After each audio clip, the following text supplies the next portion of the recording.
What's up YouTube, Mom Buddha Marcus here. It's been a long time, but I was in the mood to give you guys a video. So as we will start, I'm going to kind of give you guys a little breakdown again of my fish room. Many of you are aware of it, and I've taken you on many tours in the past.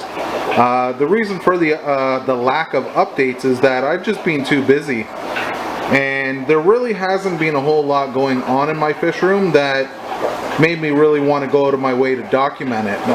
In the past, I was working on breeding a few species. I've kind of gotten away from keeping individual fish. I've enjoyed just some very leisurely breeding, raising of babies, seeing what the potential of certain crossed fish that I'm working with will turn out to be like. And that's kind of where my enjoyment's been. So a lot of my tanks have been dedicated to basically growing out young fish, and we all know that young fish, juveniles, don't necessarily have that beautiful coloration of the adults. So in this case, I do have a few of the adults that I'm breeding in the aquariums and showcasing their full coloration. So I figured I might as well give you guys a little update on them. Secondly, I'd also like to mention that my fish room is finally in order. And you ask yourself, what do you mean finally in order?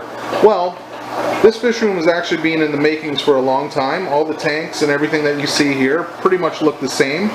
But for a while I was looking for basically a central air pump that you see up in the corner here. That's a linear piston pump from Gemco. And my friend BobbyG, Cichlid Craze, he's here on YouTube. I'll put a link to his channel below. He installed this beautiful system for me. I seen how beneficial it was working on his tanks, and I decided, you know what, I'm going to go ahead and have him install the proper pump in this fish room. And this linear piston pump, I have to say, I'm very, very happy with. It's very quiet. I'm still adjusting some of the tubing. As you can see here, there's some of the outlets and silicone tubing going to each aquarium. I'm still adjusting some of the tanks based on the airflow. But either way, I have to say my life is a lot easier having one pump doing almost basically everything.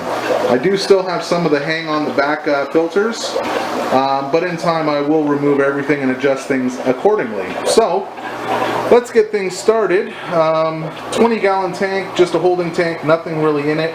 Light's not working, so we're not going to waste our time. Again, I'm not going to go through and break down absolutely everything going on in each aquarium. Like I said, a lot of these tanks are dedicated to growing out fish, so all we're going to see is a lot of juveniles with no coloration. And as you can see in here, I have some Hap Living Stone Eye, I have some OB crosses, a dragon blood coming out on its own, probably about 2.5-inch male, long ways to go. Below that tank is another 35-gallon, and as you can see here, I have some albino dragon bloods. I got those from a fellow YouTuber named Dario Geller. Some of you are already subscribed to his channel, and he kind of does the same thing. He's been breeding a line of OBs and dragon bloods for a while, and I have to say, through his line breeding, he's developed some beautiful, beautiful strain fish.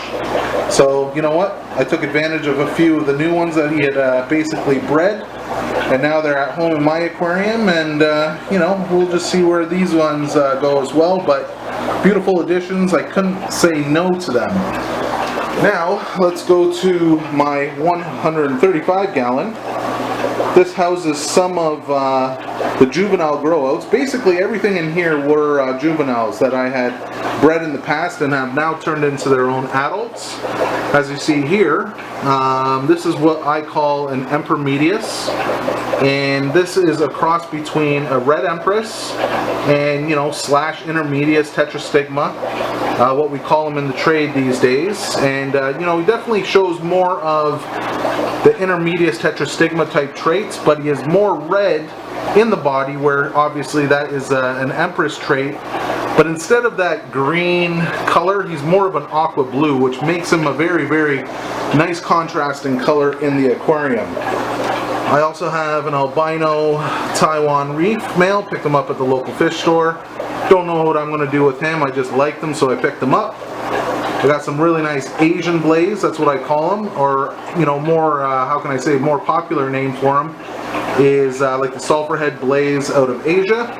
They used to also call them Mara rocks. I know initially when I picked them up, that's what they were classified as, and that's what I thought they were initially until they kind of grew out and looked like something totally different. But I do have two males, and these again were youngsters from a male I had in the past, and I have to say I'm very, very happy with how they turned out. I had a number of other offspring that I've kind of traded in and sent off, you know, locally. Old group of multipunctatus catfish. 3 of the 4 are wild caught, and I've had these guys now for probably about 7-8 years, and they're still going strong. One of the kind of hard to see red shoulder type hybrids that you kind of indirectly get when you breed OBs. Another Asian blaze slash Mara, starting to develop a little bit of a contrast in the front of his face. We'll see where that goes. Some of my Asian blaze developed white blazes and some developed the yellow blaze, so a little bit of a mixture there. But again, this tank has no theme. I've used it obviously for grow out purposes, and indirectly some of the males do breed with some of the females, but again, it's not a dedicated breeding aquarium. It's a what happens aquarium, I guess. Go with the flow. Now we go to one of my 55 gallons, and I have an absolute stunner in here. Young male super red Empress. And I did have a question about you know, the name or the classification of super red. Right now he's a little scared, you know, he doesn't know what I'm doing with this camera in my hand. That's why he has that, you know, basically that horizontal black stripe in him. When he's all worked up, those stripes totally disappear. But as you can see, he's got absolutely amazing, amazing potential. And this tank is dedicated to him and his lady friends. I'm really hoping to breed them. And again, the difference between, you know, obviously your typical red Empress and your classified super reds is that you can see basically more than 3/4 of this guy's body is red. And that's the big difference. Obviously, this is a line bred strain. You know, there's people that classify theirs as super reds, but obviously the way you'll classify a fish like this is based on the amount of red in it. For my American viewers, these fish are a little more readily available down in the States. You got to do a little bit of digging, maybe find some people on Facebook that have them. Here in Canada, they were basically nearly impossible to get. I had looked for this strain for a number of years. I just happened to see one in the classified ads, and I drove a couple hours down to pick them up. Couldn't believe what I saw. It was worth the gamble, but I have to say that the gamble has basically paid off. And I'm really hoping that, you know, he develops a little bit more attitude and starts to show off for all his girlfriends in the tank. A couple of the OBs that you see here, those are not typical OB peacocks, those are OB Empress. I picked them up off a friend who had dropped them off, and I was in contact with another friend who had them. And I'm really hoping that these OB Empress also basically cross with this guy to enhance maybe some of the offspring's future reds. So very interesting project. Below I just have basically just a mixed tank. Any of my juveniles that I can't sex, if I can't tell if they're male or female, they end up in this 55 gallon. And basically what will happen is any juvenile males that weren't showing any adult coloration, if for some reason they for some reason they develop some dominance, I'm able to basically isolate them and know that they're male, so I can pull them out of the aquarium. So other than that, that's the use of this tank. To there, we have 2 other 20 gallons. I always keep the water level a little low in this tank. I had a fish previously in the past that was a notorious scape artist, so I've kind of just always left the water level a little lower. It allows the power filter at the back to kind of cascade into the aquarium. And again, this is just another grow-out aquarium, and below another 20 gallon with no light doing the same thing. So other than that, that's the fish room, and I think I'll show you my display tank. So here is the 120. This is my display tank in my living room. It's always basically been a mixed aquarium. Right now you can see a lot of cichlid sub-adults and adults in it. Again, no specific theme. This is kind of the spot where a lot of my juveniles will make their last stop on their, potential future journey elsewhere. And it works out very, very well. I'm able to minimize the aggression in this aquarium based on just, stocking it very, very heavily. As you can see, here's a real nice OB male. And some of the males that I actually have in this tank are breeder males, and I have used them for breeding.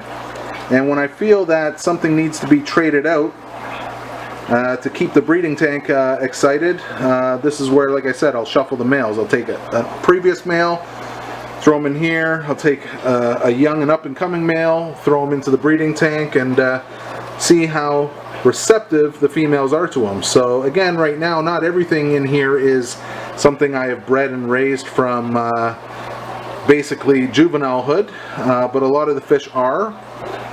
I do have some red Empress in here, a large living stone eye female. I still have one red tiger motaguense. She's taken off to the back. She's always shy. But for any of you who have watched an old video of mine, I was showcasing a small female red tiger motaguense years ago that was protecting the eggs in an egg tumbler. And it just happens to be the same female. I've had probably over 100 red tigers, but I always kept this female. She's kind of dear to my heart just based on her beautiful motherly instincts, and even though she was protective of the eggs in the egg tumbler, again, they were not her fry. They were just OB peacock fry. So acting as a surrogate mother has always, like I said, it always kind of intrigued me, and that's why I've always held on to her. Very hard to showcase the large pair of tilapia at the top. We all known her. I have a video showcasing her when she was small. I have to say she's probably about 11, maybe 11 and a half inches now. At times I think, oh, she's full grown, and then out of nowhere there's a major growth spurt, so it's really, really interesting. It's intriguing. Very, very nice fish, and because of this fish, I'd have to say that they've kind of become popular in the general area. A lot of people I know now have a species or a variety of tilapia and are thrilled with it.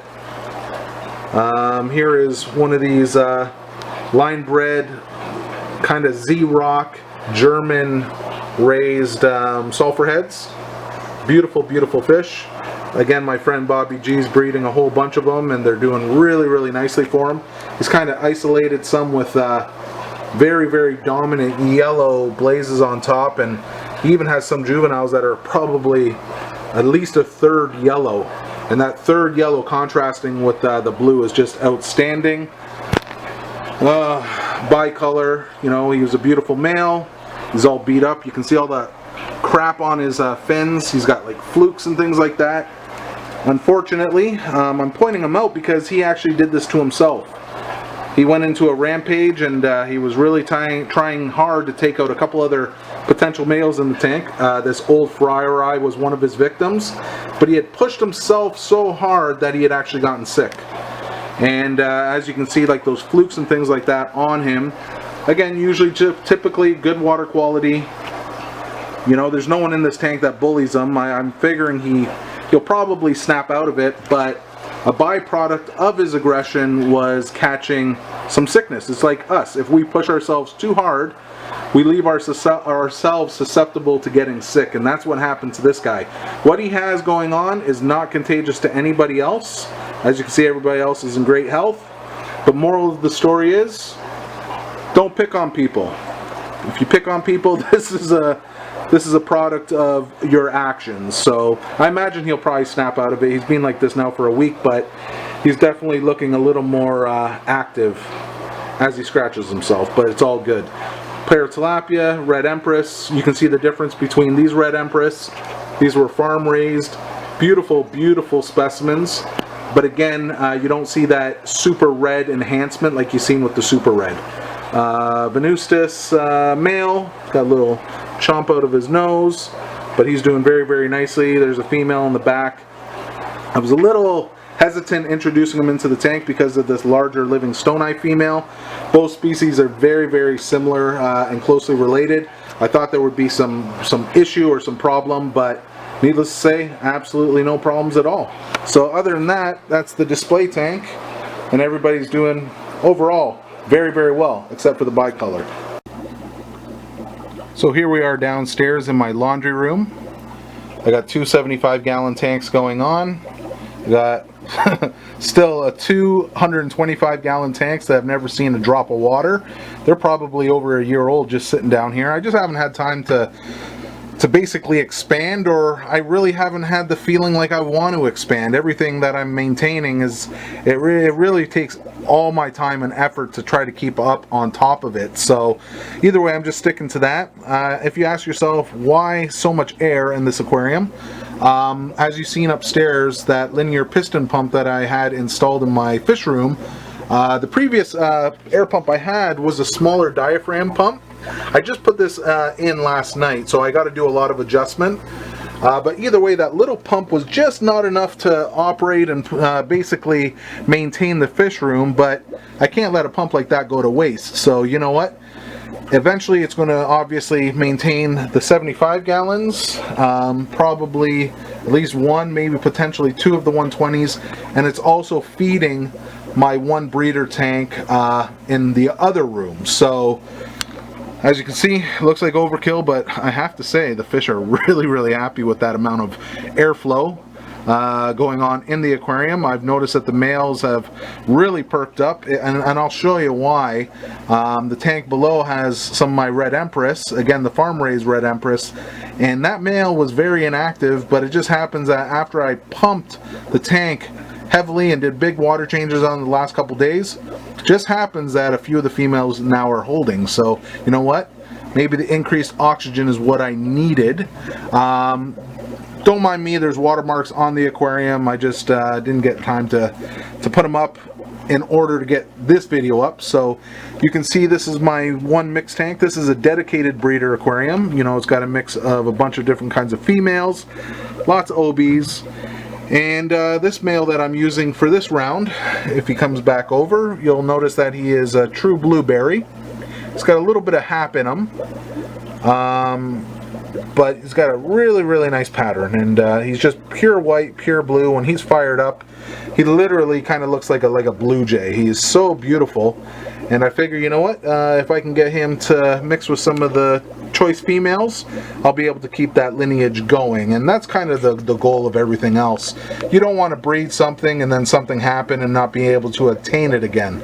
I always like to keep a lot of reserve in stock just in case something does happen. So other than that, that's the 75 on the top, just blown away. Like I said, I'm going to be adjusting all this just maybe in the next day or two.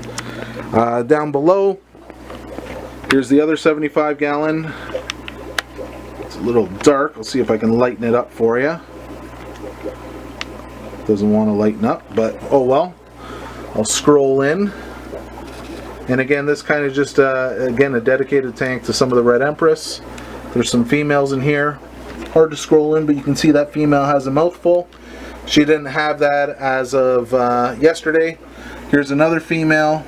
So is it just coincidence that this increased amount of airflow and water circulation did this? I don't think so. So that just tells you that fish will basically breed when the conditions are right for them. You know, these guys have been all together, you know, harmoniously for a long time. Here's my breeder male. I'm sorry I can't adjust the light. He's almost like wine red. He's really, really beautiful. But either way, you'll get an idea. You've seen the other Empress upstairs. The males that were in my display tank are related to this male. But to get the action out of the female and that response, like what I was trying to say, is if the conditions are not correct, you know, the fish just won't breed. So if your fish are breeding, you're definitely doing something right, indirectly or directly. Again, things have to be in order for them to be comfortable enough and happy enough to take that next step. So obviously the increased airflow made all the difference. So here's the last stop on the visit. Again, this is my 135 breeder OB tank downstairs. And as you can see, this is clear, obvious choice as to why I'm breeding this beauty. Don't mind the algae that's on the glass. I didn't get a chance to scrape it. And again, in order for me to put this, you know, fish room update video available for you on the weekend when most of you are available, like I said, I had to hold back a little bit on some of the details in regards to maintenance. I wasn't planning on doing this video, but either way, you can see how amazing this male is. He is absolutely fantastic. And again, you know, beautiful, but had, I would say, some confidence issues, you know. Even though this tank was dedicated to him, indirectly there would be some small males that would kind of come out of juvenilehood and start showing some coloration towards their adulthood. And even though they were smaller and could easily be dominated by this big guy, he would just be intimidated. He's a bit of a wimp. So in order for him to be as happy as he has to be, any potential juveniles had to be pulled out of the tank. I was just saying that air pump that I have in the laundry room, it's pumping this K1 filter. Again, sorry for the darkness. But when you expose denitrifying bacteria to oxygen, it can do its job at breaking down your ammonia and your nitrites much more efficiently, and that's something that's sometimes never discussed. You know, many of you guys keep canister filters, but with the canister filters there's no introduction to oxygen to feed the bacteria. There's 11,000 times more oxygen in the air than in the water, so for that bacteria to be working as efficiently as it can, a filter like this, you know, it's kind of like a knockoff of a fluidized bed filter. This is what they use in, you know, sewage plants and commercial fisheries, you know, indirectly. Not every single person uses something like this. The traditional old wet-dry filters were basically designed on the same, you know, premise. But this K1 filter with the K1 beads circulating in and around it, this filter itself can handle quite a massive bio load. So either way, the increased oxygen from the pump in the other room was to get this K1 filter in good working order. And now the K1 beads are moving very, very well. I can adjust the amount of airflow in and out of it, but I will say that it will keep your tanks very, very balanced. They're a cheap alternative. They're ugly, yeah, you know, they don't hang on the back, or you can't hide them under your stand, but they are very, very effective if you are looking at raising a bunch of fish. You know, typically just a single air pump with some sort of attachment like this. I've seen people use Gatorade bottles, iced tea bottles, poke some holes in there, pick up some K1, and there you go. Fluidized bed filter in a way. And your denitrifying bacteria will colonize in it and do a much more efficient job than they're doing probably in your filter right now. But either way, I'll kind of scroll in on this guy one last time. Sorry for the lack of light, but either way, you can see this is what I've got going on. A lot of the same. That's why I haven't, again, done a fish room update video in a long time. But now you guys are updated and you know exactly what's going on. So other than that, I hope it's not a long time before my next video, but for those who watch this, like, comment, and subscribe, and make sure you hit that notification bell. And until next time, I'll talk to you guys soon. Thanks for watching.